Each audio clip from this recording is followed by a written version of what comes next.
We'll start with the prayers.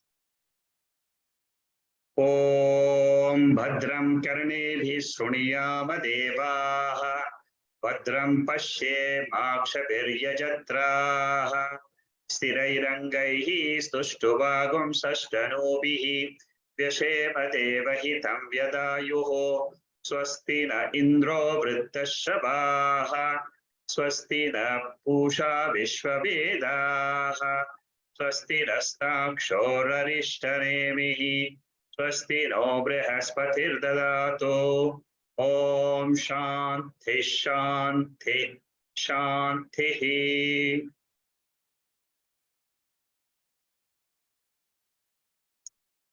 Our study of Mundaka Upanishad continues. We have covered 69 verses of Anubhuti Prakasha. We have about 31 verses to go.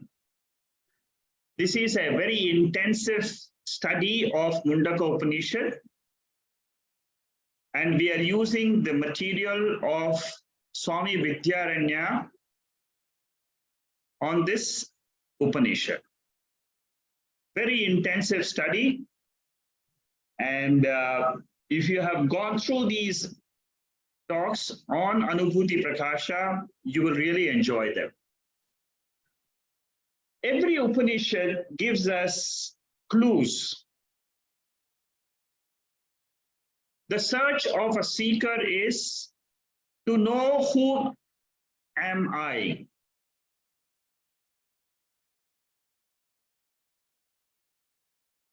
It is always an inquisitive seeker who is the student of Upanishads. It is a thinking individual, a person who is seen the world, experienced the world, and has come to the conclusion that the world I experience is not something which gives me joy. There is some joy in the world, there is no doubt about it, but it is not giving me a fulfilled joy. Niratishaya Sukham. Always I don't experience that Sukham, happiness. Throughout our life, our search is for happiness. This is the case of human beings since creation. We are not the first human being in this universe. There have been human beings before us. There will be human beings after us. The seeking for happiness never stops for all human beings. If you really find out why somebody is doing something, the bottom line is he wants happiness. Whether one does something, whether one doesn't do something. In both the actions, the bottom line is by not doing something, it keeps him happy. By doing something, it keeps him happy. This is the fundamental truth which has been said in the Upanishads. Why? The reason is our Swarupam, our nature is happiness. Anytime we are going away from nature, our real nature, it causes pain, sorrow. This was the problem of Arjuna in the battlefield. And the Bhagavad Gita is our answer to this question. In Mundaka Upanishad, the student comes to the father and asks him, Shaunaka is the student, Angiras is the teacher. He asked the question, can you tell me something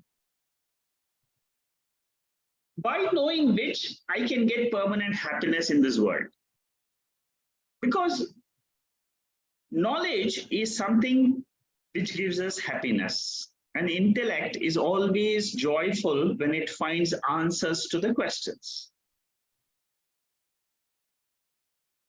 So this bright student asked the teacher, tell me one thing. I don't want to know the whole universe because that is beyond me. See the development of this Upanishad, and you will really find such a lot of meaning in it. In 5 minutes, I will quickly go through about 8 mantras. I'm just going to give you the references. You can do your homework, go back and study these 8 mantras, just to get to know the development so far for the 69 verses which we have done. The answer to Shaunaka was given by the Guru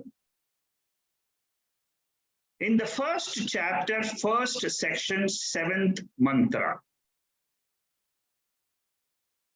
The Guru said, there is an imperishable being, cosmic being. Know that Purusha through Paravidya, and you will be happy. So the student was very excited. Then he wanted to know, what is this description of this imperishable Brahman being? Let's call it being. In first section, so first verse is 117. The next one is, before that is 116. The description of the imperishable being is given as something which is invisible, ungraspable, without eyes, eternal, timeless, and it is full of manifestations. The entire universe you see is the invisible cosmic being. This being is the cause of the entire universe. Imperishable being is the cause of the entire universe. Shaunaka, the student, was very happy. He got to understand, okay, now I have got to know, these are the clue which I have. Now let me try and find out more about this so that I can be happy. More clues are given in the second chapter, first section, second mantra. This is the third reference mantra. And what does the mantra says? It is, this cosmic being is self-resplendent, self-evident, self-conscious being. 3 mantras are over. 4th mantra. Again, some clue. The second chapter, second section, first mantra. This cosmic being is bright. It is, where can I find this? Where? I cannot search the whole universe. Then the Guru tells him, he is right in your heart. And it is the support of the entire universe. With these 4 clues, the student is extremely happy, but still he feels that I am not able to get to this cosmic being. Then the fifth mantra, second chapter, second section, sixth mantra.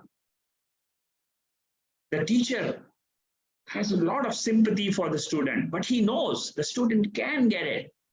He gives a technique of meditation, very, very powerful technique. And he said, do this meditation, you will know the cosmic being.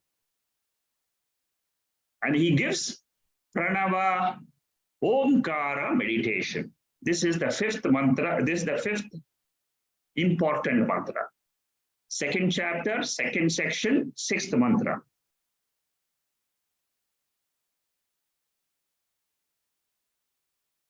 Then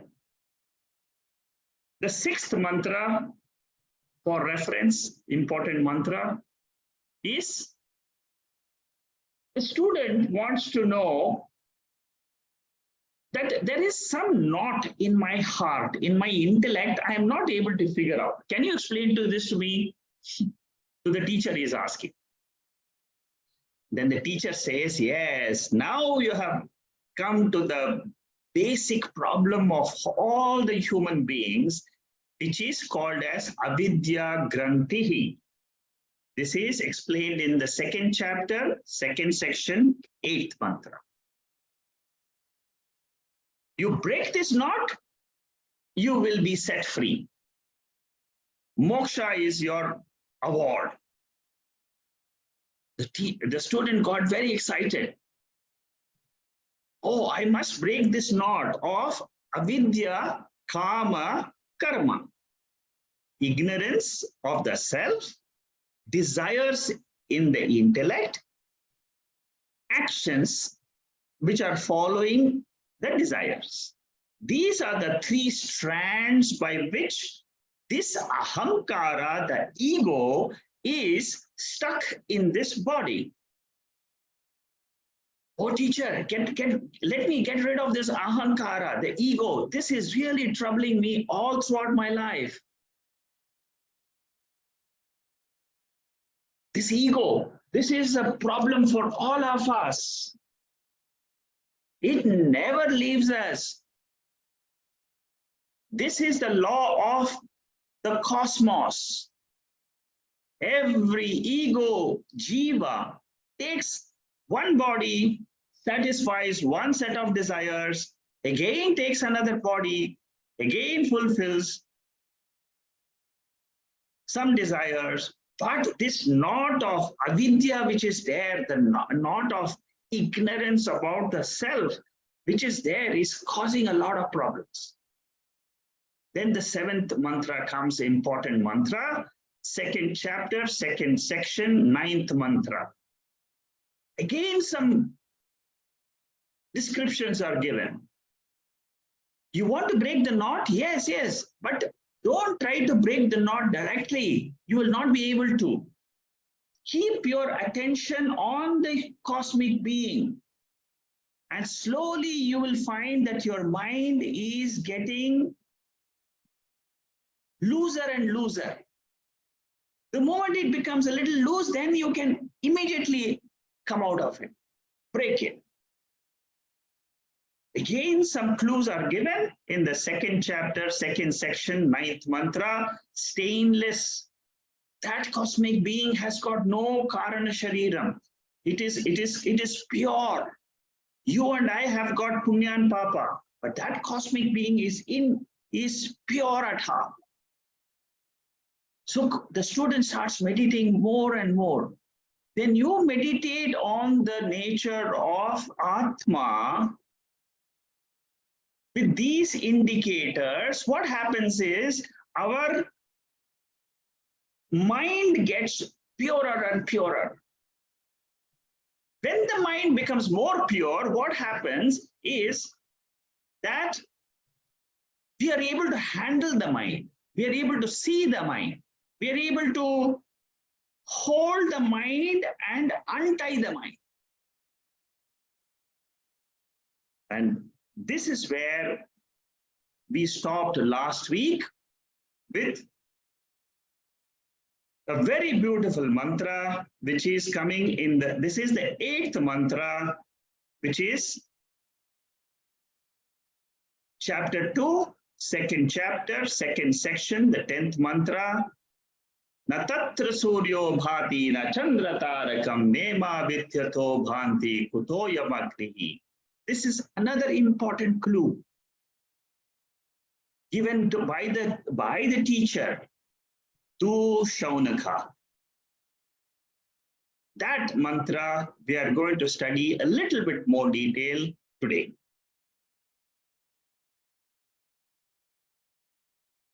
So there are 8 mantras which I have given so far. There is one more mantra which I will take today. As soon as we finish this mantra, there will be one more mantra, 9 mantra. There will be about 10 mantras of Mundaka Upanishad you should remember. If you remember the sequence and you also follow the path of the Upanishad to reveal this cosmic being, the more we understand this cosmic being, which is an imperishable being, our mind will get attached to this cosmic being and it will be free from bondage. That is the journey of Mundaka Upanishad. Very beautiful Upanishad, very powerful. Every Upanishad which we are going to study is extremely powerful. We are all seekers of immortality. We are immortal. That is my nature. I don't know that. But through the study of Upanishads, we will become immortal. And we will study how this nature of mine, I have missed it so much. This mantra, from now on, 70th mantra,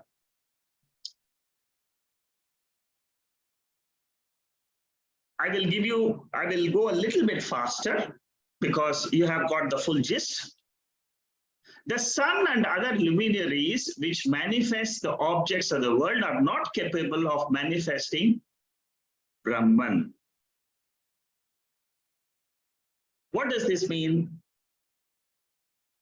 The light, you see, we are talking about this mantra is about the explanation of Natatra Suryo Bhati. Swami Vidyaranya is explaining this mantra. The sun, what are the luminaries we see in the sky? We see the sun, we see the moon, we see stars. It is the light of the sun which illumines the moon. But there is another light without which you will not be able to see the sun also. That is the light of that imperishable consciousness principle.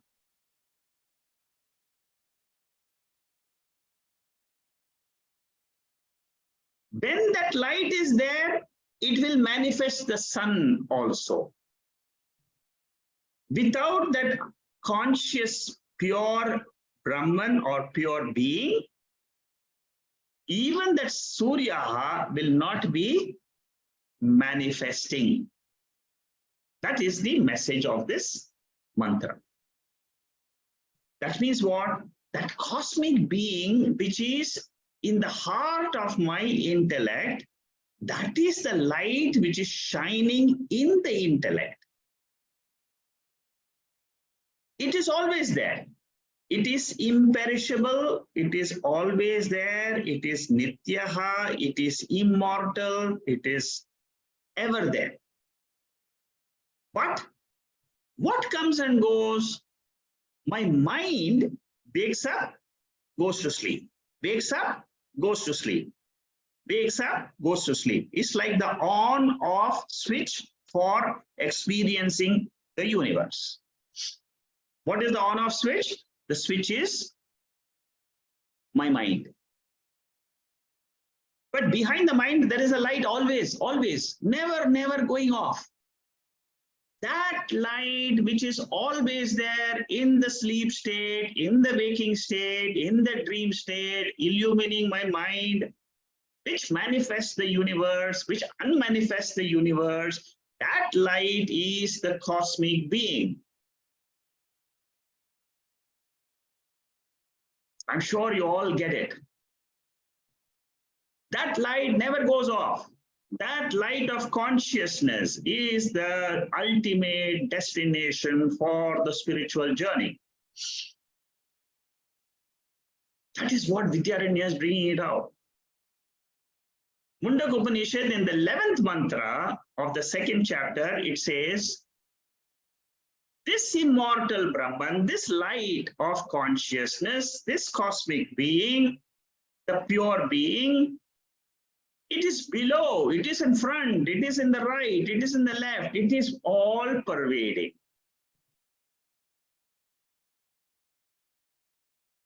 Because in the light of consciousness, in the light of this supreme Brahman, this cosmic being, invisible being, the universe comes and goes. We say that the world is nothing but this light. The world is indeed this light of consciousness. Why? Because this is the Karanam. The cause. The cause is always superior than the effect. The product. And this supreme Brahman, this cosmic being, is the ultimate. Till the ultimate is reached, your intellect will never be satisfied. And the moment the ultimate is seen by the intellect through the eye of knowledge, through the eye of wisdom, then alone you will be satisfied and would have reached the final destination. Now, Tatra Suryo Bhati is a very important mantra which is even sung while chanting, while performing arti in the temples. It comes in Kathopanishad and Mundaka Upanishad also. Jyotisham Jyotihi.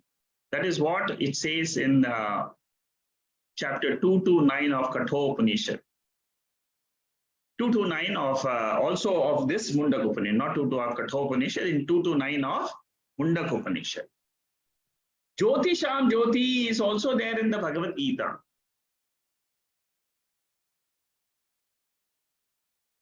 The light of all the lights. Why is it called the light? You see, in the 9th mantra, the 2nd chapter, 9, 10, and 11, all are important mantras. And why they are important? Because they give the description of Brahman. They give the description, they are clues. When my intellect goes through the clues, I will also locate that Brahman, not anywhere outside in the world, but I will locate it in my own mind.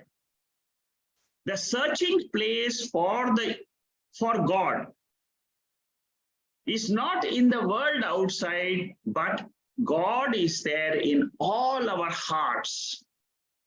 When in Vedanta, whenever we say heart, it means the pure intellect, the reasoning, the logical thinking instrument we have. Each one of us has it, all of us. This logical thinking instrument works only because of the light of consciousness. And that light is called as Jyotisham Jyotihi. In Kena Upanishad, we will be doing that next after this Mundaka Upanishad. I'm going to take Kena Upanishad, after that Taittiriya Upanishad. Kena Upanishad, the clue there given is, it is the eye of the eye, mind of the mind, prana of the prana, What is this eye of the eye, mind of the mind, and all that? It is this consciousness, this light of consciousness. Without this light of consciousness, the ear is not able to hear. The eye is only called as eye because of the light of consciousness. Otherwise, it is a matter principle. It is almost dead. What keeps the eye functioning is this light of consciousness. The light, the moon. It is the moon of the moon means what? It is the light behind the moon, the light behind the stars, the light behind Agni. What reveals? You see, when I say a light behind all this means it is the revealing nature of consciousness of this cosmic being, which is there in all our minds. I have to know that immortal being,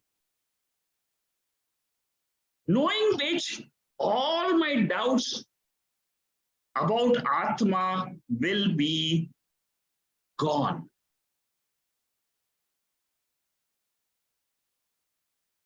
Normally, a light outside, which is material light, illumines only objects. They can never illumine the subject I, aham. All of us in our mind, as soon as you get up in the morning, the first thing you say is, I am. Aham. That aham is illumined by the light of consciousness.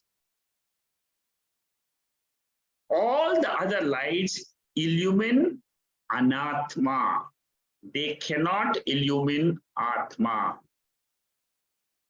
They all become illuminated only when the atma is shining. The moment I am there, if you take that I as the consciousness principle, you will understand that that is the substratum for the entire universe. You see, this mantra, Na Tatra Suryo Bhati, is extremely important. It is a PhD mantra. You can do a lot of research on this mantra. You can bring out the entire Vedanta from this mantra.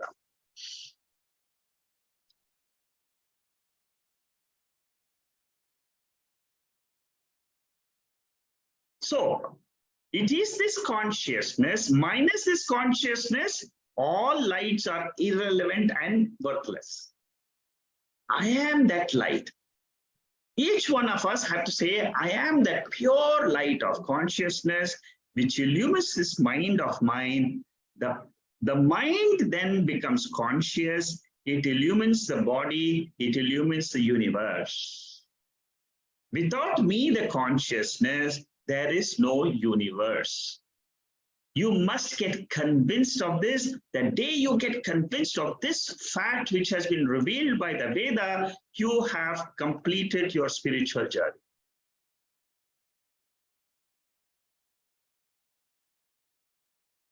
That is the beauty of this mantra. So the sun is illumined by Atma, the earth is illumined by the sun.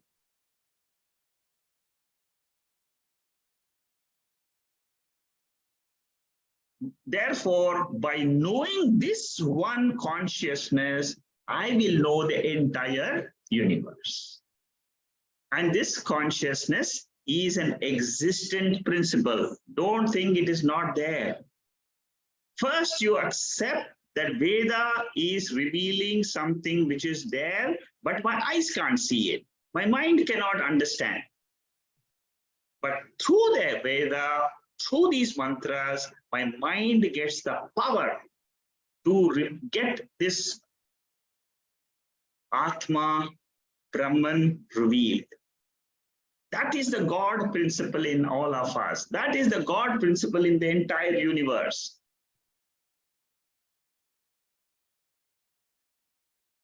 The path to immortality is through vichara. This is the method of vichara. Tapas. Taittiriya Upanishad, 3rd chapter, the Guru says, go and do tapas. Tapas means what there? Go and study the Upanishad, reflect on the Upanishad, do meditation on what you have, what the Upanishads are revealing. You will reach the Supreme Being. So, study is very, very important. Study of the Upanishads. Drisya Viveka, in the first mantra itself, you get a clue. What is the clue? I is the seer of all forms. The I is seen by the mind. The mind is seen by this consciousness. Mind is seen means what? All my thoughts are known by the light of consciousness. The first mantra, Drisya Viveka, is a fantastic text. If you have not done it, please do it. It's a very beautiful text. And there are some beautiful notes available in my website. You can go through them. So the mind gets its light from this light of consciousness. There are a few other notes which you can go through it yourself in these slides. I'm not going through every slide, but I'm just giving you the gist. The same consciousness is revealed in Kaivalya Upanishad, the 19th mantra. The key to open up Kaivalya Upanishad is there in this mantra. Mayeva sakalam jatam, mai sarvam pratishtitam, mai sarvam layam yati. Tad Brahma, Advayam, Aham. I am that non-dual Brahma. I am that. You have to claim that cosmic being in your heart as your own nature. That will free you from bondage and you will not have any future births. Any birth in any of the lokas is a pain, is sorrowful. Veda is very clear. You want to get rid of sorrow? Learn, come to Brahma Vidya. Bhagavad Gita, 18 chapters. Every chapter in the end it says, the means to moksha is through Brahma Vidya. The 71st verse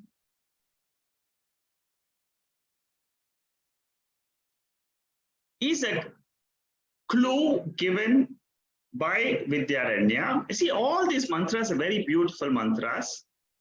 Brahman manifests in all their quarters. The world is, in that Brahman is this world. Just as the wave is not different from water, the world is not different from consciousness. That is the message in the 71st verse. This is commenting on the 11th mantra of the 2nd chapter, 2nd section, which I have given below here. Brahman is there in the left, it is there in the right. This is like the Mahavakya of Mundaka Upanishad. Why is it Mahavakya? Because it says ultimately the world is Brahman. Brahman alone is everything.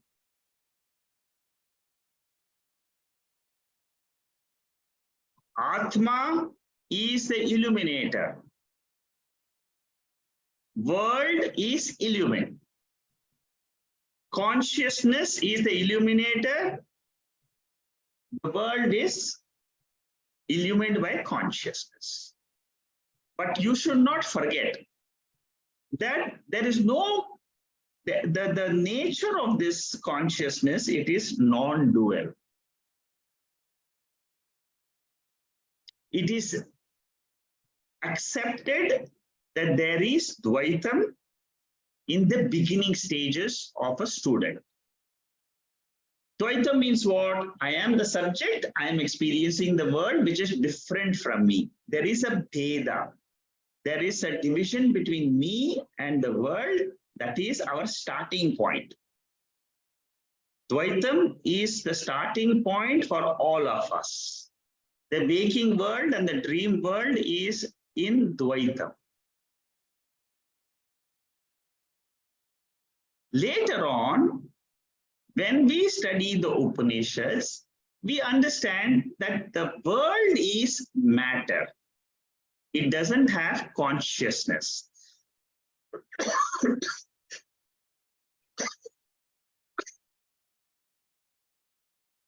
Consciousness or Atma is the ultimate reality. Without that consciousness, there is no world.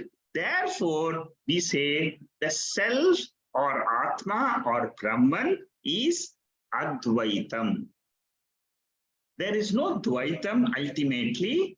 Dvaitam is dropped and we hold on to the ultimate truth that I alone am appearing as this entire world. I means what? I, the consciousness, not the body. Body, superficially, we see the body, it is limited. What is unlimited? What is limitless? It is the consciousness principle which is behind the body, behind the mind.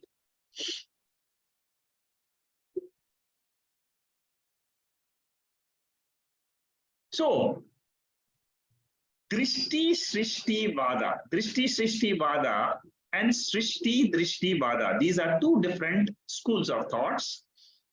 Normally, we start with Srishti. That means there is a creation. I am the seer. I am born in the world. This is called as Srishti Drishti Vada. I see the world, therefore the world exists. This is Srishti Drishti Vada. This is what is normally accepted by all of us. After Vedanta, this vision changes to Drishti Srishti Vada. Why? Unless consciousness is there, unless I am there, then only the creation comes into play. See? Can you see the difference? If you can see the subtle difference, you are a very, very advanced student of Vedanta. Normally, Drishti Srishti Vada is taught in advanced texts like Vichara Sagar. And there, for under this Drishti Srishti Vada, there was one of the participants of this course who wanted to also know about it. I said, you wait till you understand, you come to a little bit advanced text. In the advanced text, to understand Drishti Srishti Vada, I'm going a little bit intense in my presentation. If you can follow it, it's fine. What they say is, there is a adhyasa. I know I have covered adhyasa as a topic before. In adhyasa, there are two types. Objects are being superimposed on the consciousness, which is called as artha adhyasa. I'm just giving you a simple version to understand Drishti Srishti Vada, because there are some participants who are interested in this. This is one adhyasa. Adhyasa means superimposition. All the world of objects is coming into my mind, and I am seeing my mind. So the objects coming into my mind is called as artha adhyasa. Artha means objects. Jnana adhyasa means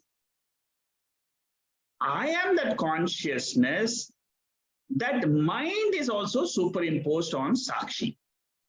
This is the second step of understanding Drishti Srishti Bad.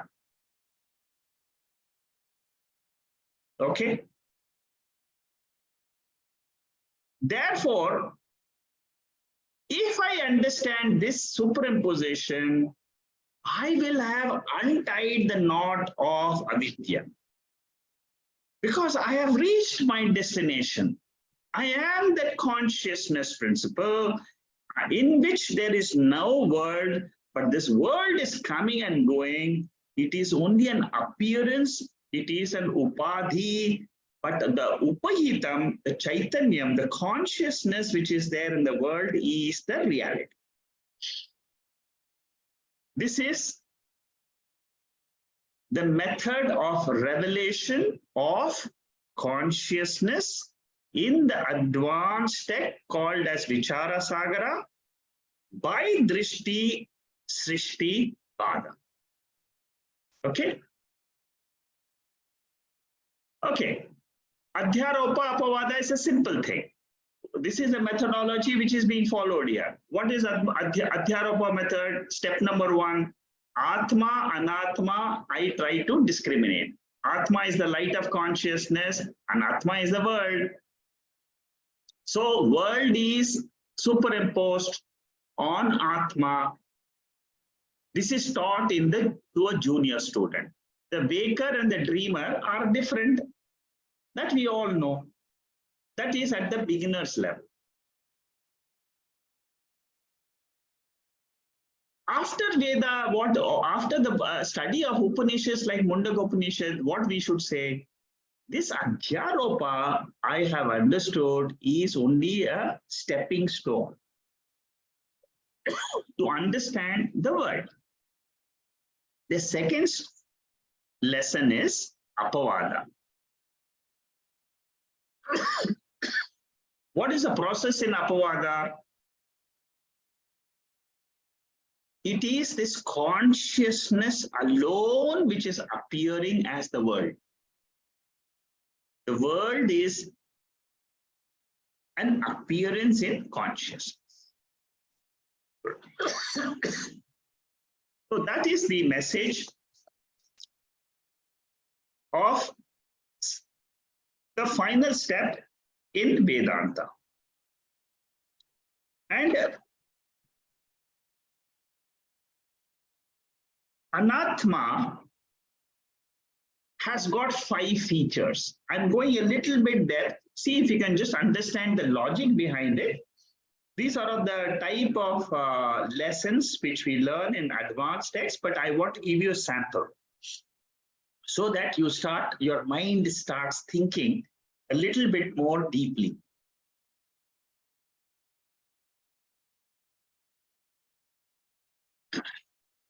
There are factors, 5 features of Anatma, which is because of which we say Anatma doesn't have an independent existence. The world is seen, Drishyatvam. Therefore, it is Anatma, it is Mithya. Mithya means it is an appearance. Bhautikatvam. This is the second logical reason why we say it is not the reality. Anything which is seen is not real because it is through the eyes we are seeing it, and there is a light behind the consciousness, behind the eyes, which makes the eyes see. So the world is mithya. What are the 5 reasons why we call it mithya? It is drishyatvam, bhautikatvam. Second reason. Bhautikatvam means it is made up of 5 elements. Anything made of 5 elements doesn't have sentiency by itself. It is inert. Third reason, sagunatvam. See, these are the steps you should have. You should try to reason and come to consciousness. And claim consciousness as your real nature. Sagunatvam means what? The world has got gunas. Gunas are Maya, Trigunatmika Maya. Again, matter principle. Third reason why the world is mithya, unreal, appearance, like the mirage water, like the rope snake. Fourth reason, savikaratvam. Savikaratvam is constantly changing.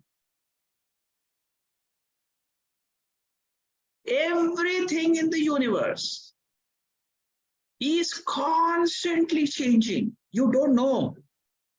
Veda tells you, look at it a little bit more with your subtle mind. The stars are changing, the sun is changing, our waking state is changing to dream state, to sleep state, again waking state, dream state, sleep state. Everything in the state is also changing because the state is changing. Every cell in my body is changing every second. I don't notice it because the change is happening at a very rapid pace. My eyes cannot see the change. It cannot. My intellect cannot cannot know this change because it's beyond. So that is why we call it mithya. It is an appearance.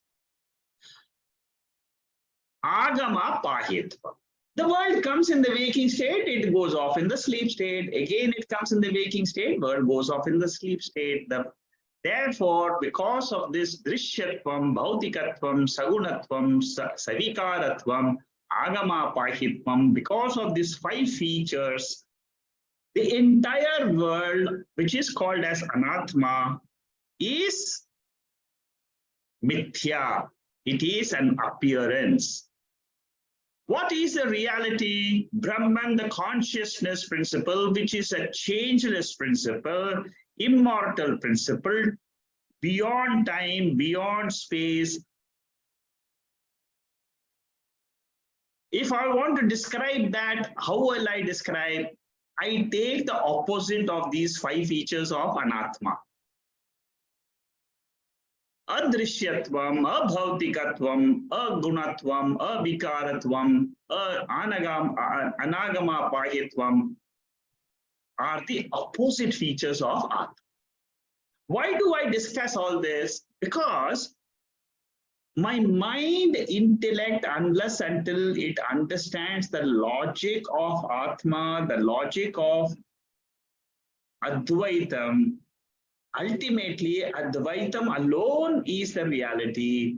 It is important for me, my intellect to understand that this analysis of drishyatvam, bhautikatvam, sagunatvam, savikaratvam, agama pahitvam, this is given in advanced text. I am bringing it down in this particular context so that you can understand Advaita principle is the reality. The easier method is neti method. Neti means what? It is not anatma. You take anything. Body is not me. Mind is not me. Sense organs is not me. Ultimately, what will you arrive at? The heart of this whole universe, that is called as Atma. Atma is the self of this body.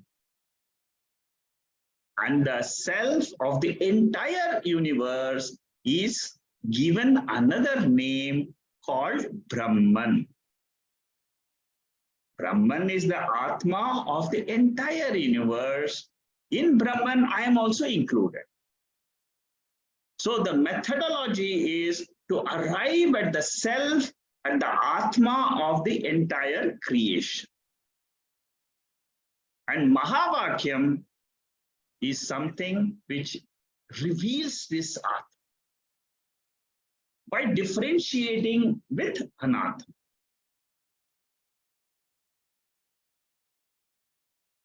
Okay, so there are some more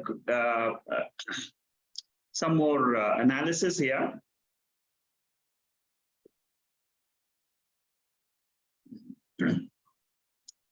Upanishad is always a dialogue between a student and guru.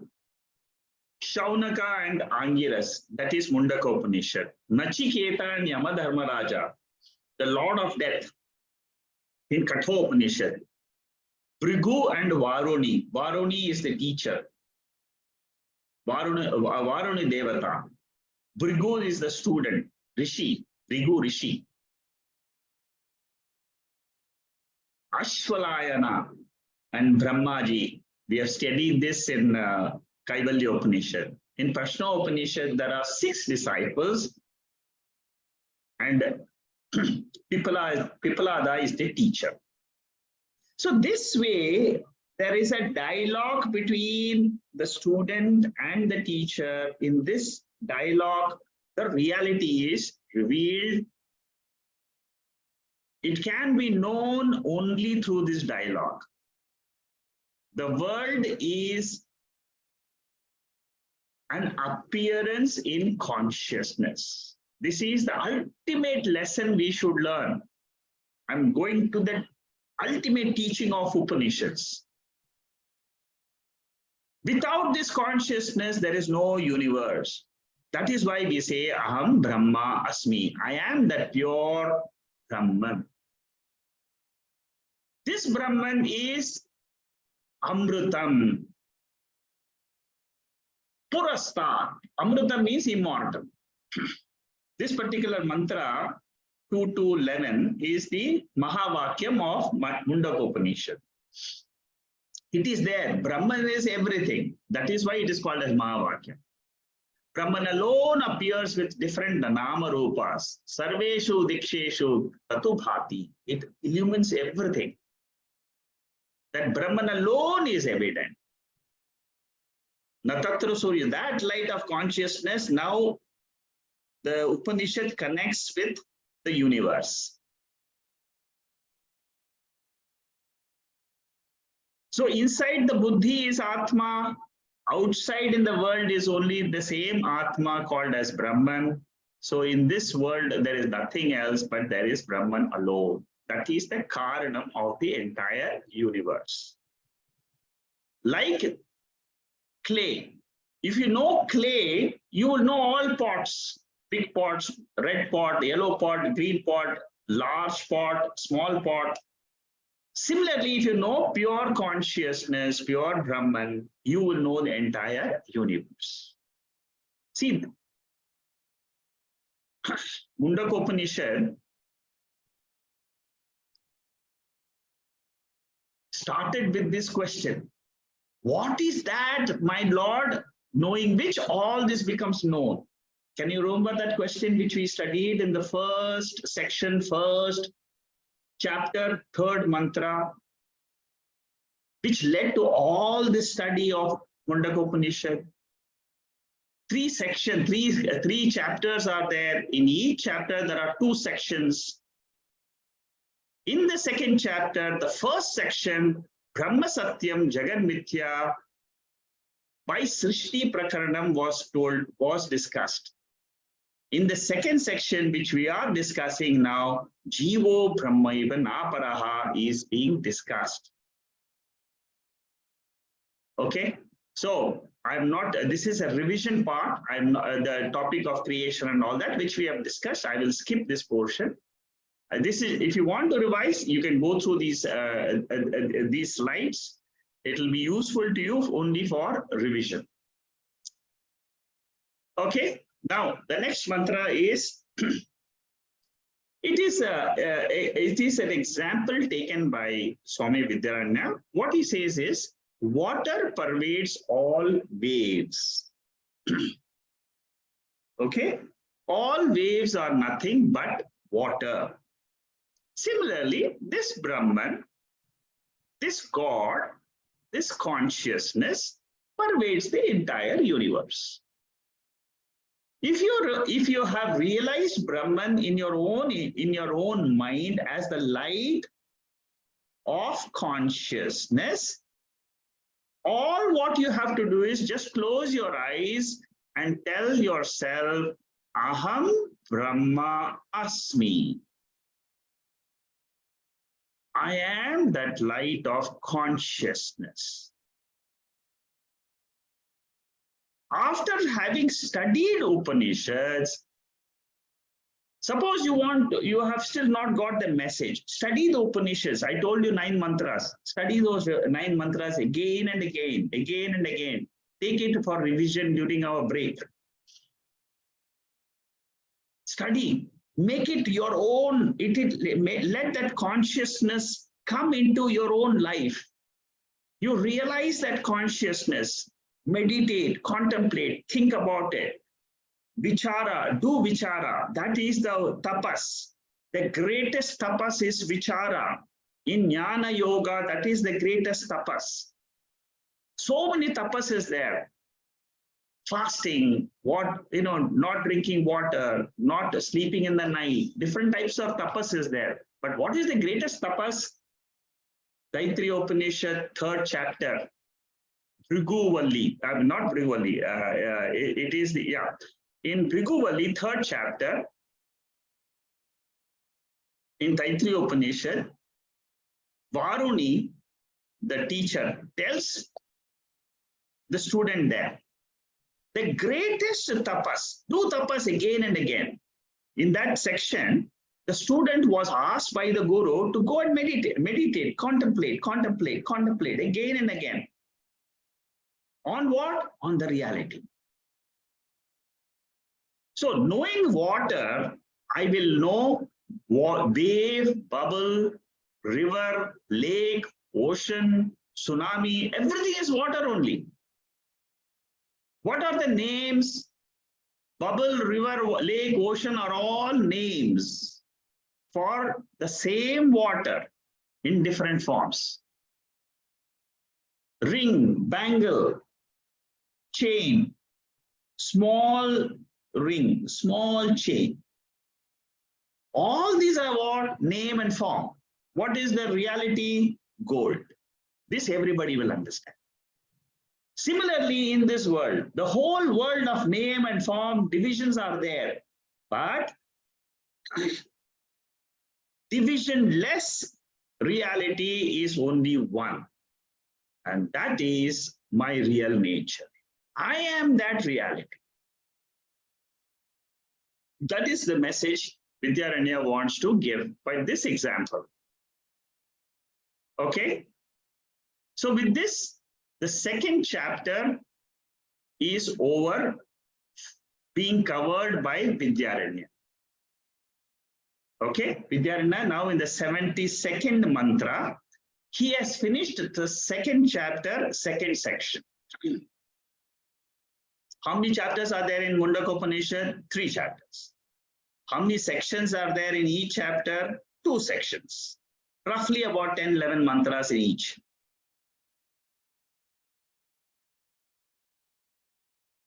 We have finished 1st chapter, 2 sections. 2nd chapter, 2 sections. Now we are entering the 3rd chapter, the 1st section. Previously, we have taken the example of Omkara Upasana, Pranava Upasana through the archery example. In the 3rd chapter, the most important mantra is coming now. It is the 2 birds. Pakshi Drishtanta.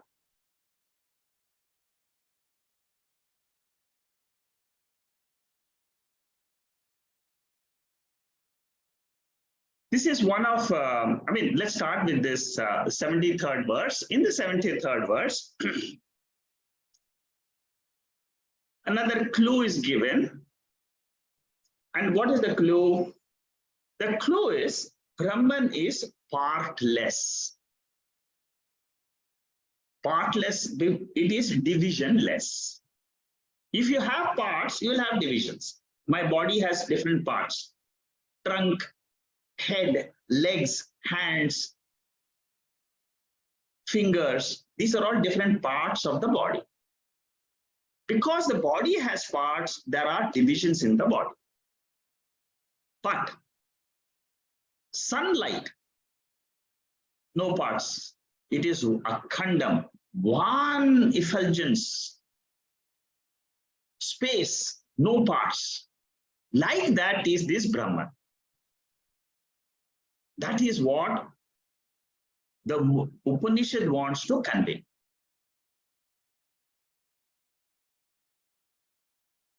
How does this convey this?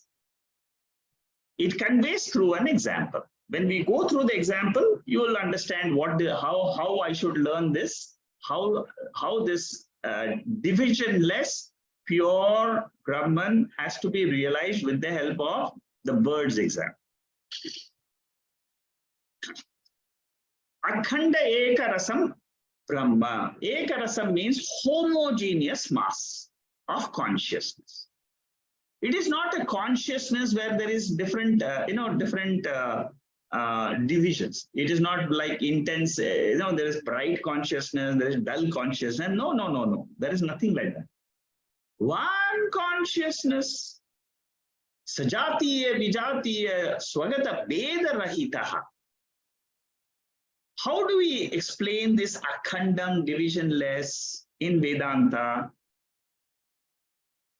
Vedanta says there is division, three types of division. If anything has got part, it will have division, and if it has division, there are three types of divisions. Sajatiya Bheda, Vijatiya Bheda, and Swagata Bheda. Sajatiya Bheda means what? I'll just give you a simple, I've definitely covered this before, but I just will tell you what these three terms mean so that you can understand that consciousness principle. Sajati.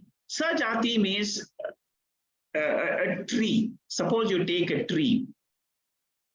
Coconut tree is different than mango tree. Mango tree is different than papaya tree. Papaya tree is different than apple tree. So there is different jati. In the same jati, there is difference. That is one type. That is what is called a sajatiya. This principle is extremely important for us to reach consciousness. Because in consciousness, none of these differences are there. Vijatiya means what? Species, different species itself. A tree and a stone. Wall. And a bird. These are different jatis. Different species. So there could be a difference in species, therefore there is a bheda.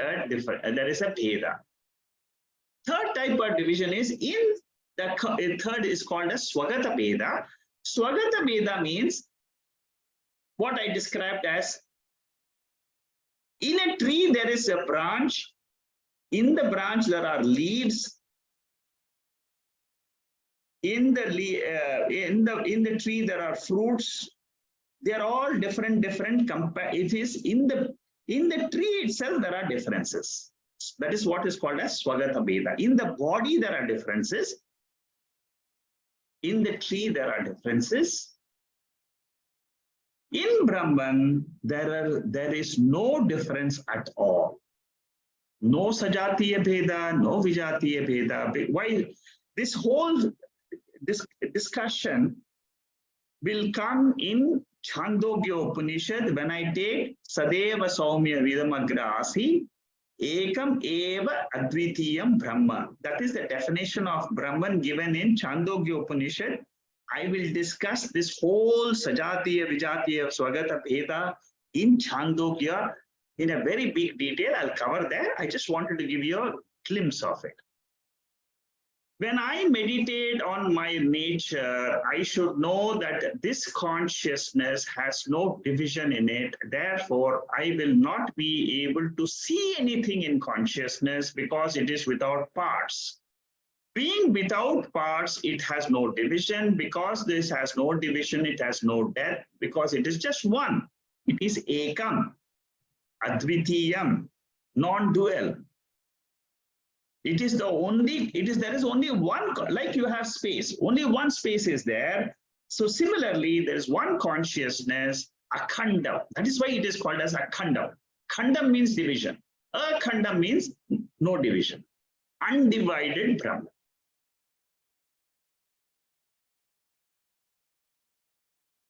When do we experience this Eka Rasam? In Samadhi state, we all experience non-dual state. We also experience this non-dual state in our sleep state. See, these are two states in which non-duality is experienced, but my real nature is non-duality is my real nature all the time. That is what Upanishad wants to bring about. Okay? So that is about this particular verse.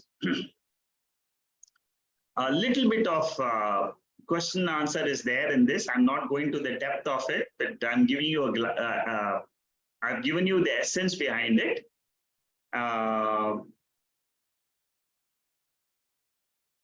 And this is what is revealed in the Bhagavad Gita in the 5th chapter. Naiva kinchit karobiti yukto manyeta tattvavit pashyan srinvan sprishan jigran. You see, if you all remember this Bhagavad Gita verse, you remember that the Lord Krishna says, I am actually one. I don't do anything at all. When he says that, what you should understand? You should understand, I am the consciousness principle. But what is this body doing action, all types of actions? It is a body which is doing, it is in the presence of consciousness, body is acting. The moment I am able to see the consciousness, everything disappears. Because the light of consciousness is a non-dual fact. Similarly, if I come to know the ego, ahamkara, is doing everything in this body, this is one bird sitting in the tree of the body. We are going to explain this in the next verse, but I'm just giving you an introduction to it. The second bird in the body tree is the Sakshi. From the point of Sakshi, if I'm looking at from the drishti, from the vision of the Sakshi, from the vision of consciousness, I don't do any action. If I look at it from the ego angle, which is the second bird, then we will say I am eating the fruits of my karma phala. 74th verse. This is the description. Now that was just an introduction, just to give you what we are going to discuss in the following set of mantras. This mantra is also discussed in Brahma Sutra. It's a very important mantra, Dva Suparna Sakha. I'll put up that mantra later on. Maybe in my next session, I will put up that mantra. Here, this is the mantra. It is the 3rd chapter, 1st section, the first mantra. 2 birds are sitting on the tree. Dva Suparna Sayuja Sakhaya. Very important mantra, yeah. So this mantra, I will try to explain today and finish the talk. They are in very close friendship. Ahamkara and Sakshi are very close. 2 birds, they love each other. They are in the same tree. They cannot live without each other. One of the bird, see this is the mantra. One of the bird is eating the fruits in the tree, always eating, munching, keeps looking top, bottom. It goes, looks bottom up, looks for fruits, looks for something to eat in the tree. Some small things which are there. That is the ahamkara bird. The second bird is what? It is only sakshi, the light of consciousness, which is my real nature, which I have to understand. In my own mind, when I am sitting in meditation, the thoughts are going out into the world. The thoughts going out into the world is the ahamkara bird. Always wants to look out. Sometimes it looks out at the children, looks out at the office, it looks out at my friend, it looks out at so many different topics comes into my mind. That is the ahamkara bird. This ahamkara bird has to discover there is another bird sitting right behind me. That is the sakshi bird. It is there without eating anything, just sitting and seeing. That's all. The first bird is the bhokta bird. Ahamkara is the bhokta, hungry. It keeps on eating fruits. The mind, which is inspired by the reflection of consciousness, experiences the world and gets the fruit of pleasure and pain.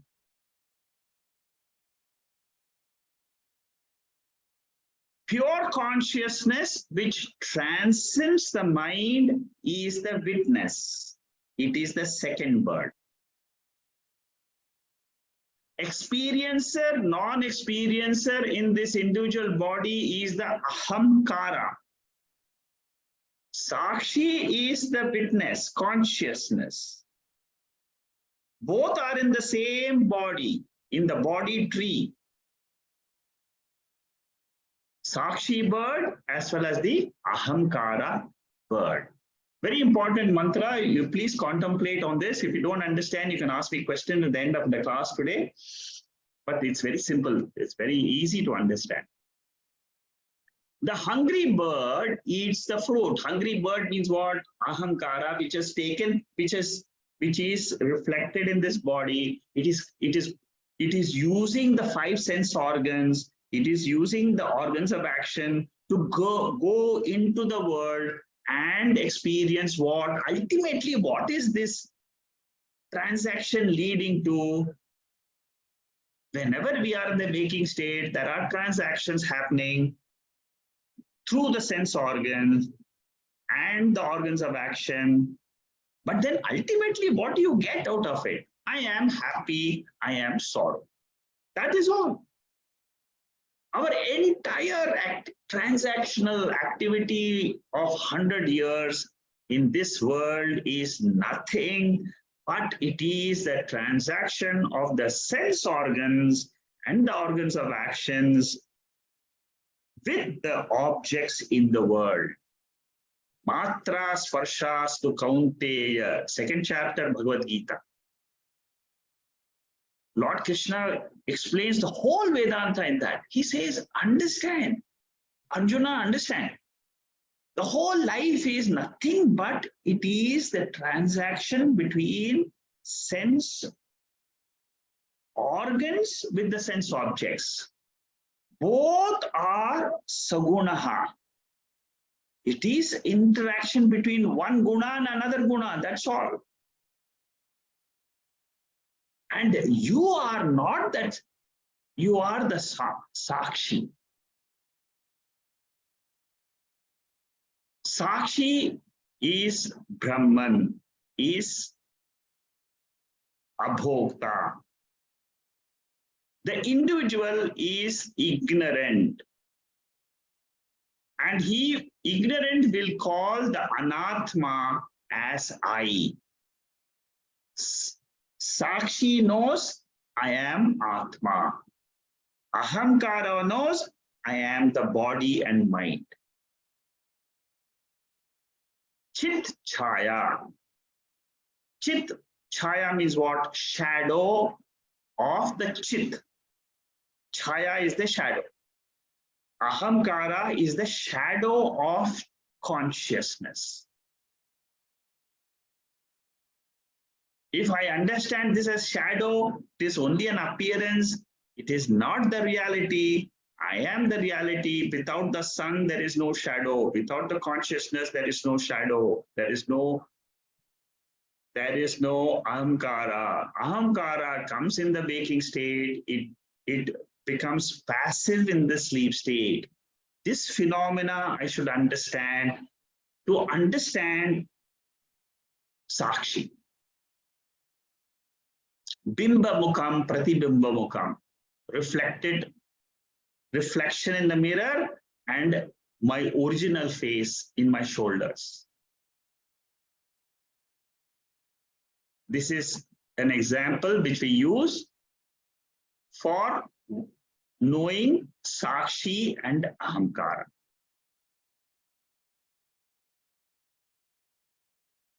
Whenever we are experiencing the ego, Aham, Kara, at the same time, I'm experiencing the Sakshi also. Right now, you are hearing the talk.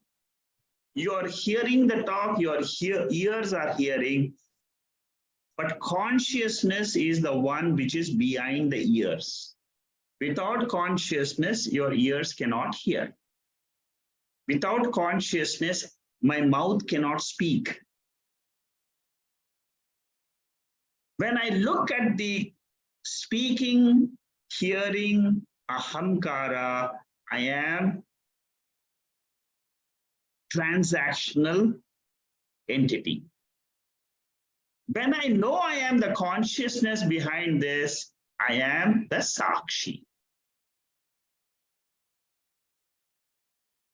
The whole world is divided. I mean, this is one of the verses which I've given. This is just a reference verse.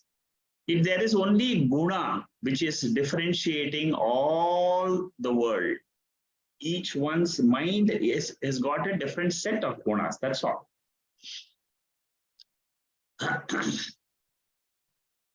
So, by knowing this,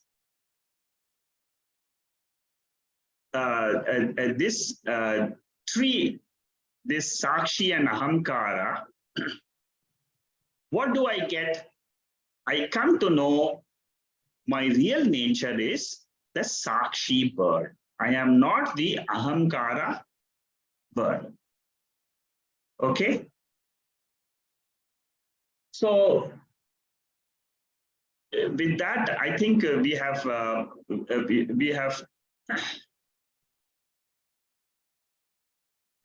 finished the 74th verse. Let me see whether I can take one more verse. Yeah, I can take the 75th verse.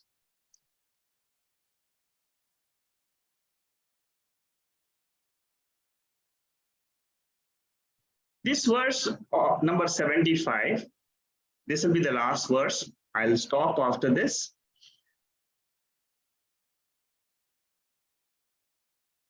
We all, in our transactions, we live with Ahamkara and Sakshi together.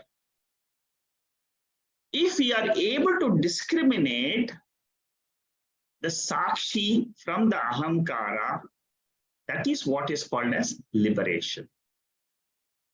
Without the knowledge of consciousness, that Atma principle,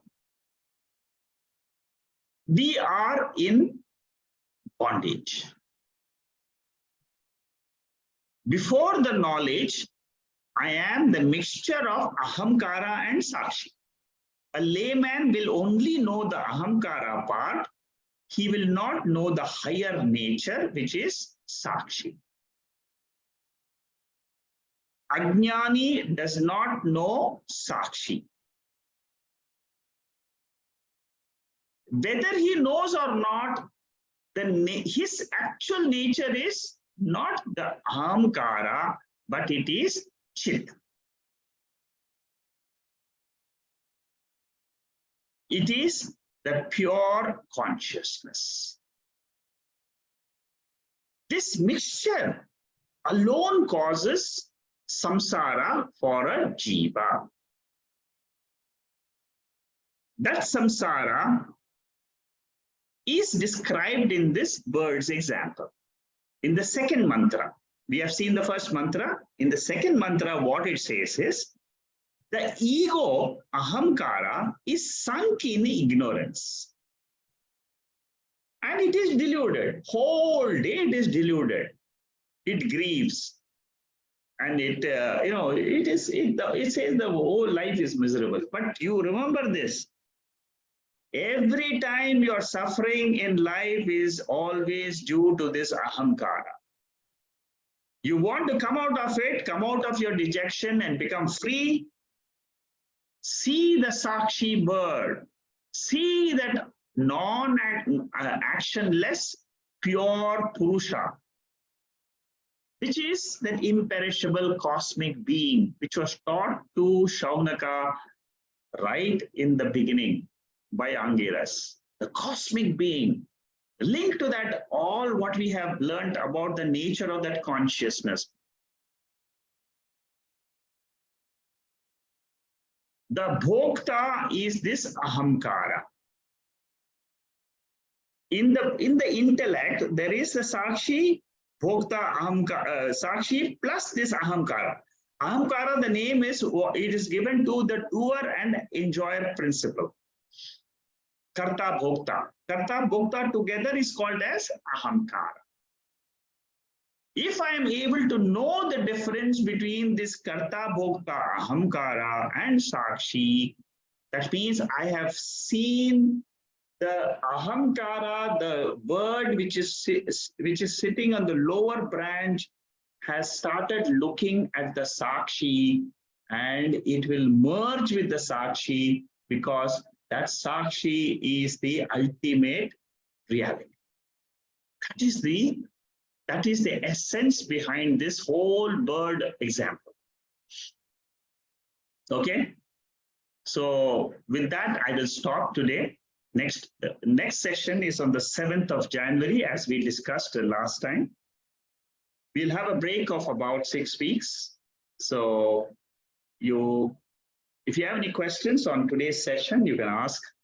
If you have any other questions on anything else, or regarding what you want to do, a lot of people have started coming to me about asking me what I can do in this next 6 weeks. There are a lot of calls that have come to me, but in case you are also interested, you can send me a message or send me a WhatsApp. We can fix some time to discuss, because each one's plans are different, and this Upanishadic study has been very useful, very, very important.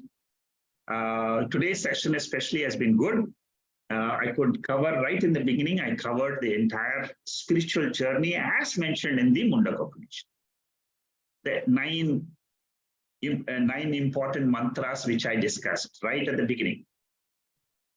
It gives you the whole journey of Mundaka Upanishad. Very beautiful.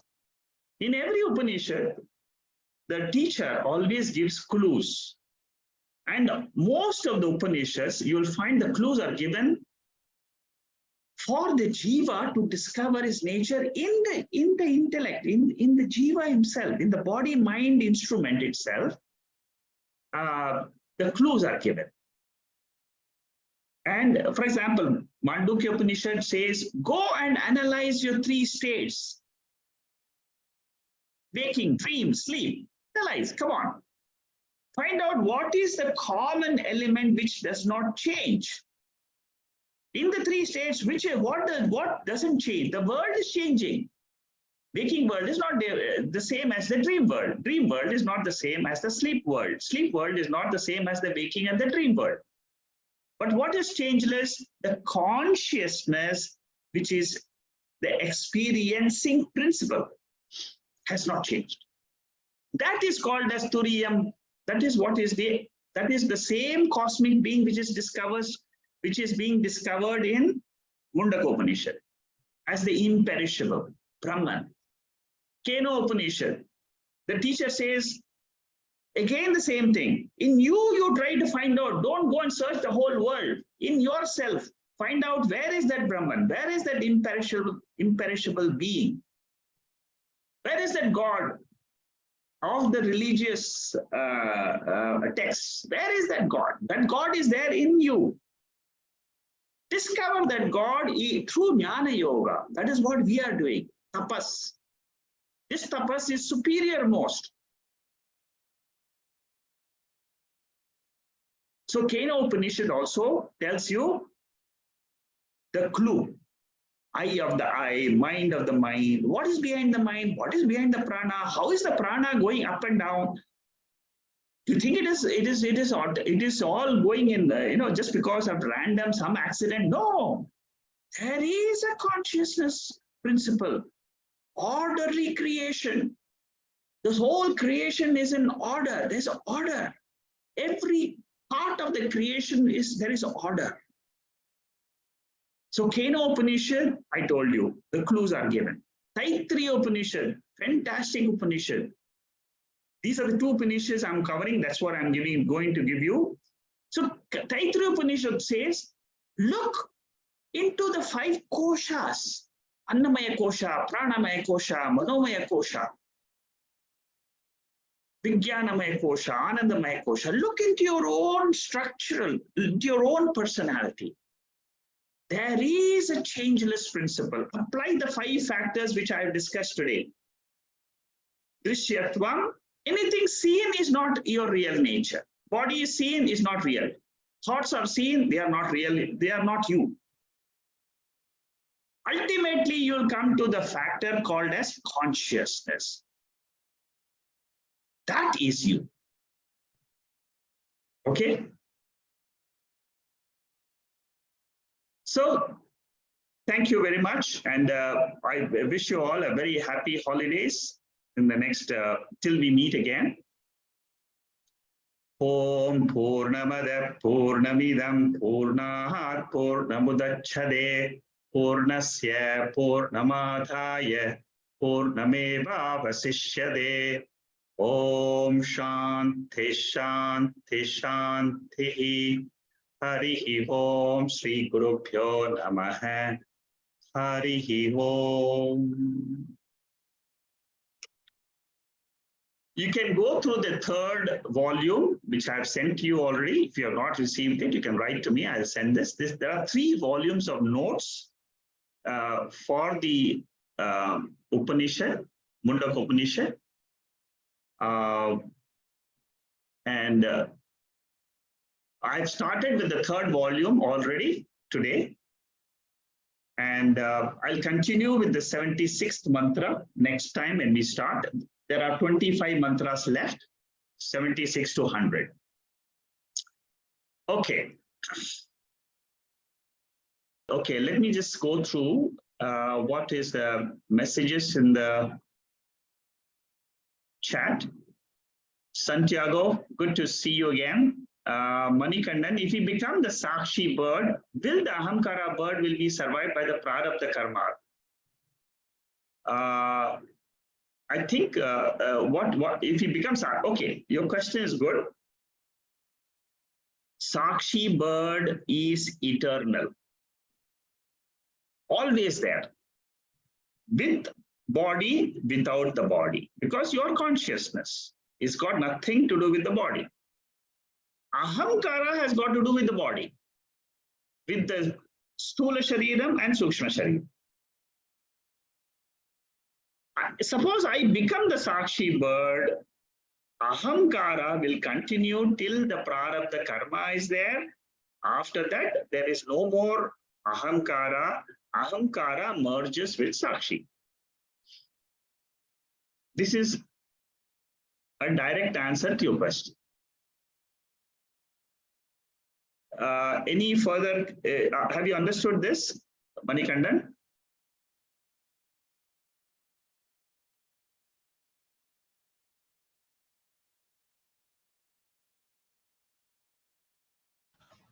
Yes, Chakraji, yes. Okay, good, clear. very good. So your question is clear? Yeah, what I understand is, it is related to the second question of Preeti, that how we can run our daily life is even though we realize the Sakshi, but samsara, the hamsara, we cannot eliminate. We have to do the action. Yeah. So it See, is based on the samsara will continue. So, you see, for example, Upanishads are taught to grihasthas. All grihasthas, they have to live in the life as ahamkara only. All of us. We have, that is why I keep on saying, continue to do your duties as a father, as a mother, as a daughter, as a sister, as a brother. You continue to do your duties. But what happens after the study of Upanishads is this ahamkara does not rule me. See, for Ajnani, suppose you're not, I'll give you examples. Suppose you're not exposed to Veda and you're exposed to Veda. This answers Preeti's question also. How to be Sakshi in this samsara and still perform required actions? See, what Vedanta says is that you can continue your life. You see, like for example, Lord Krishna told Arjuna, continue your duty as a warrior. Go and fight. But get this knowledge that you are not the body which is fighting. You are the Sakshi. So similarly, you get this knowledge. As soon as you get up in the morning, say, I am Sakshi. I am the immortal being. I am the pure being. I've studied the Upanishads. Upanishads have kept me glued for years. Now, the result of all this study is what? My mind is calm. I don't know why, but my mind is calm. So, the study will help you to remain a Sakshi. At the same time, you will perform your actions very, very efficiently. All brilliant minds who have realized Atma, they are extremely efficient in this life. Take any example, Vivekananda, Swami Chinmayananda. So you have, even today, there are so many people you can see. They are very efficient in what they are doing. They have control over the senses and the mind. They know what they're doing. Yes, they see, for example, there will be mistakes also happening. But in their own mind, they know it is the, you see, Naiva Kinchit Karomiti. Just now I played that mantra of Bhagavad Gita. Ashyan Srimad, 9th mantra of the 5th chapter, 9 and 10. Body will act. When the body is acting, know that I am the Sakshi. That is what is called as Jivan Mukta. Everybody can get it.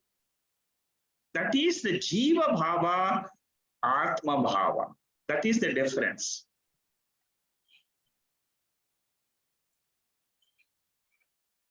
Santiago Pinto is asking this question. What is the difference between Jivatma and Sakshi? Very beautiful question. It is a core question of many, many seekers. I'll explain to you in a very simple way. You just follow what I'm saying. You will be able to pick it up very easily. You should, first of all, understand what is Sakshi.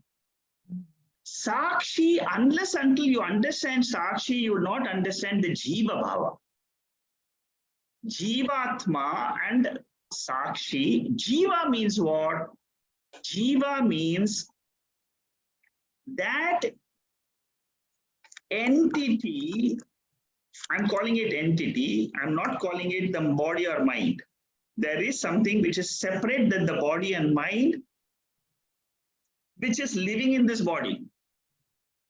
together with the body and mind, there is an entity. That entity, when it is identified with the body and mind, is called a jiva.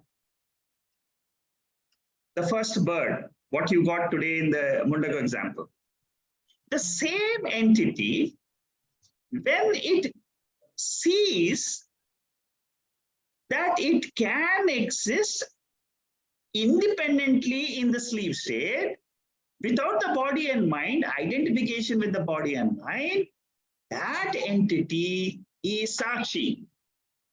That entity is called as Brahman. Same entity which is living in this body, not the body and mind. Body is this Annamaya Kosha. It is the physical body. Mind is the Manomaya Kosha. Prana is the subtle body. I am not this. Take out the I from the body and the mind and the intellect. Take that out first. Let it remain in the body itself.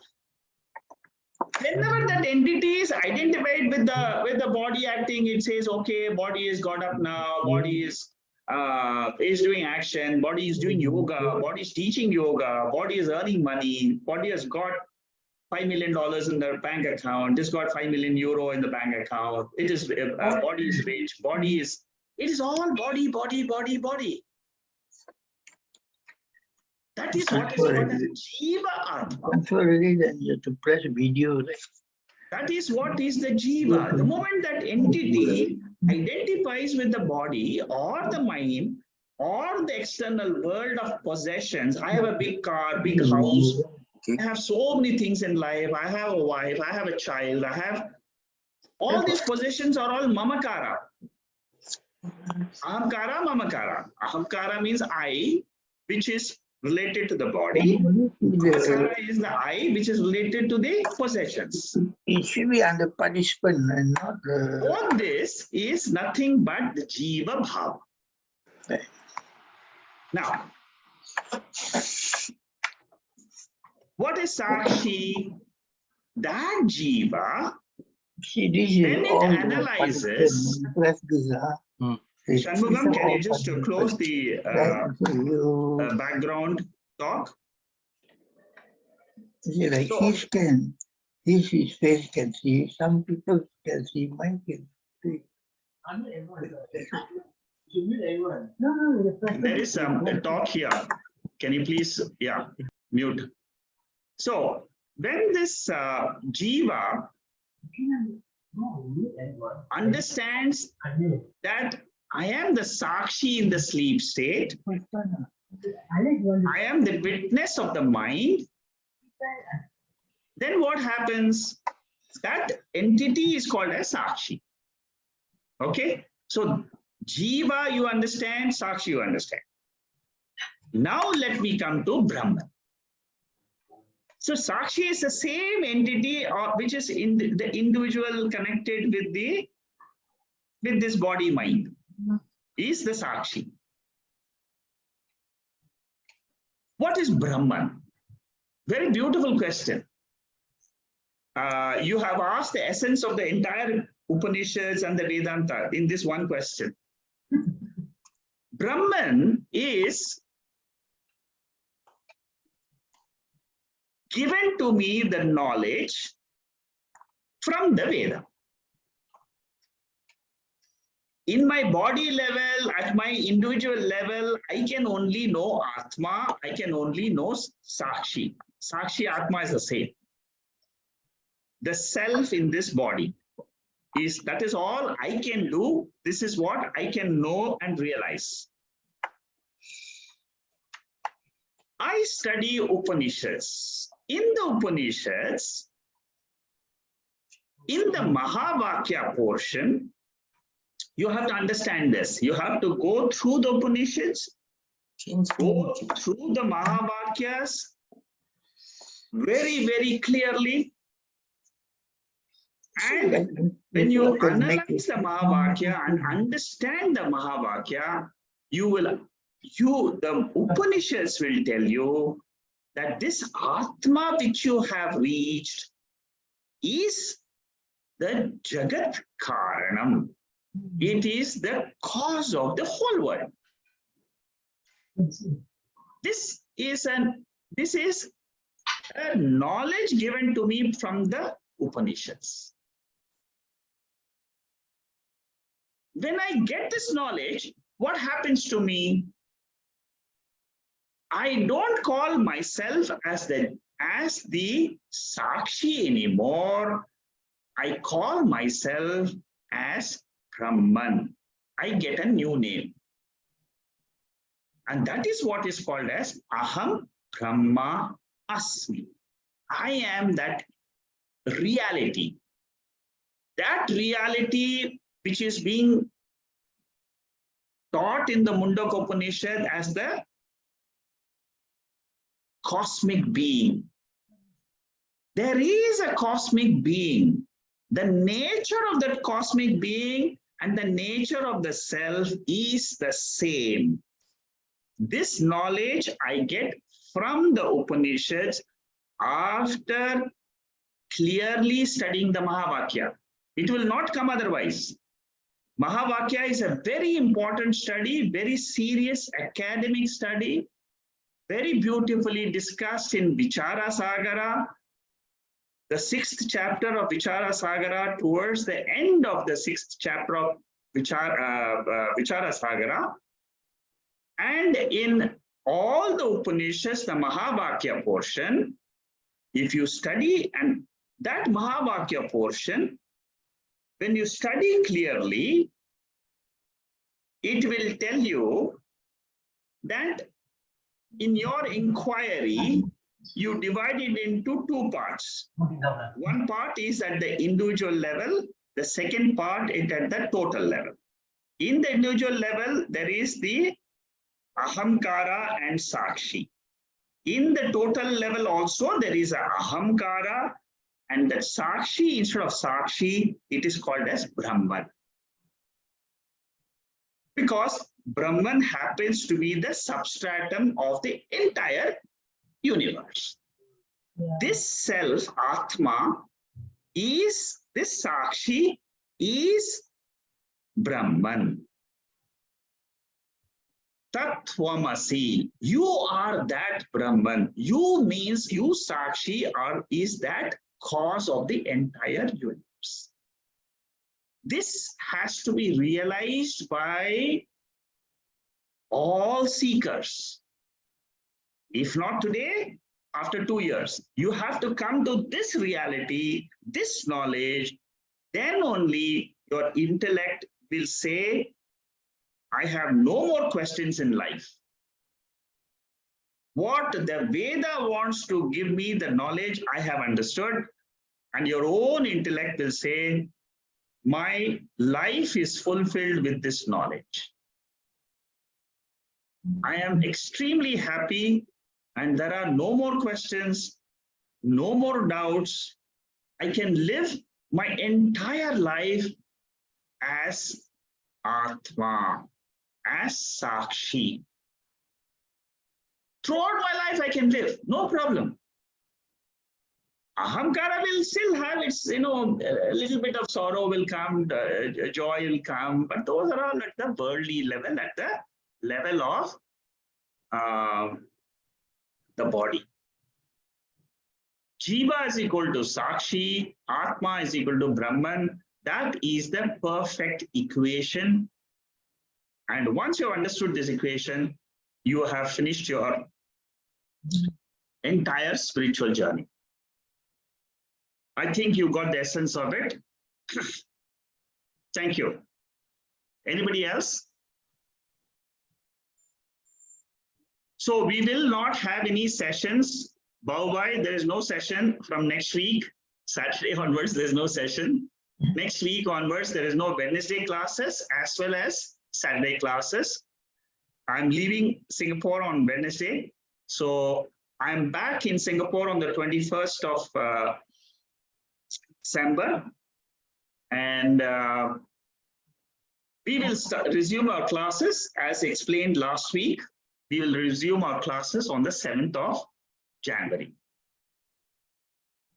Any other questions? Bhai, kuch hai? Any? No questions, Secretary. Okay, thank you. Anybody else has any other questions? Have a nice trip. Thank you. Secretary, it's Bharat here. I have a question. Yeah, Bharat. Sorry, can you hear me okay? Can you hear me okay? I'm not able to hear you. I will try to see whether I can increase my volume. Maybe it's on my side. Yeah, now I can clear. Yeah. Okay, sorry. It's just a new headset, so some problems here. I'm terribly sorry. I missed the answer to Santiago's question. I just wanted to confirm my understanding. Just like just like water and wave is in water. Sorry, water is in wave, but water can take on different forms. So water is immanent in wave, yet water transcends wave. Just like that, when we talk about Sakshi, witness consciousness, and Jiva, is it the same relationship as suggested in, again, chapter 13 of the knower and knower of the field? In this case, does Sakshi equate to knower of the field, and everything else is the field, is Anatma? And the reason why I'm asking is because as Nirguna, as Saguna Brahman, I can understand witness consciousness, Sakshi, and Jiva, but from as Nirguna Brahman, there is nothing. That's the absolute reality. So what I guess I'm asking is that in this water wave example, when we say water, we're really referring to Saguna Brahman. Nirguna Brahman is simply recognizing that Saguna Brahman, with the apparent power of Maya Shakti, is none other than Nirguna Brahman. That's correct. You're right. You're absolutely right, Bharat. The last portion of your answer, the water is only a word, it's only a name. Ultimately, Nirguna Brahman is no name, no form. When you remain silent, that is the ultimate Nirguna Brahman. That is the reality. I can't even say or cognize or even illuminate. Absolutely. The there is nothing. I know Brahman. Yes. I am Brahman. I can't even do that. Correct. Yes. The only thing you can say is Aham Brahma Asmi. I am that Brahman, and just full stop. No more. Stay silent. You can only be silent. Yeah, you can only remain silent, and whatever you feel, let that be your realization. Yep. Don't bring any other object into mind. Absolutely no objects. When there are no objects and you still are there, that is what is called as Nirguna Brahma. It's I don't know if this is correct or not, and to be honest, it doesn't really matter. But it's seeing the world, experiencing everything, and seeing everything in oneself. It's all the shapes and colors you see seemingly outside, the feelings that you have inside, even seeing, like right now, seeing the mind trying to express these words, it's all inside. It is inside consciousness. It's everything is happening in consciousness. As long as you understand, this can be only understood by the intellect, and there is nothing else beyond it. Yeah, the intellect is just trying to express the best way it can. That's correct. You see, the intellect is trying to explain it the best way. And one very important tip to all the seekers is, whenever you find sorrow in life, take it, let it come, it will pass away, and don't give too much of focus or attention to it. Let it come, just accept it as a part and parcel of life. Let the ahamkara play its role in life. At the same time, you keep telling yourself, I am the Sakshi, I am the Sakshi, I am not the Ahamkara. Let that be the mantra, the ultimate mantra. After all this Upanishadic study, let one mantra remain as the permanent mantra for all of us. And that is, I am the Sakshi, I am not the Ahamkara. Let the Ahamkara play in the world. The Ahamkara is attached to a name and form. It will have its role. It will play its field. In the Kshetram, the Ahamkara has a role. It will play in the field, in the Kshetram. In the transactional world, it has a role. But in the ultimate essence, it has no role at all. I am the ever-free Nitya Mukta Shuddha Atma. Pure Atma I am. Let this be the one mantra, I keep repeating, one mantra in meditation, one mantra throughout to abide in our real nature is Aham, I am that Sakshi. Sakshi has no death. Sakshi has no birth. Sakshi is immortal. Sakshi is revealed to me by the Veda. There cannot be anything else. There cannot be. It is the ultimate truth which is revealed in the Veda. As Ahamkara, I have understood that. I have no more questions in life. My intellect is completely free because of accepting that, of accepting that nature of Sakshi as my real nature. There are 9 mantras I discussed today in the talk. Out of those 9 mantras, 7 mantras are all talking about the nature of Atma. Let that nature be absorbed by me again and again, again and again. Let that be the real field in which my mind can dwell again and again. Even though my mind will go into the world very often, bring it back. Let the mind come back to this nature of Atma, and you'll see a tremendous transformation in your life. Tremendous. It's unbelievable. Okay. I just want to add about what you said about the Vedas and the Shruti. It took a long time for the penny to drop within me. Why the Shruti is a pramana, is an instrument, just like any other pramana, because words have meaning, and it's in the understanding of that meaning is the knowledge received, and what is that knowledge arises and is understood and is illuminated in the same thing that is trying to understand the Shruti in the first place. It's like a paradoxical loop.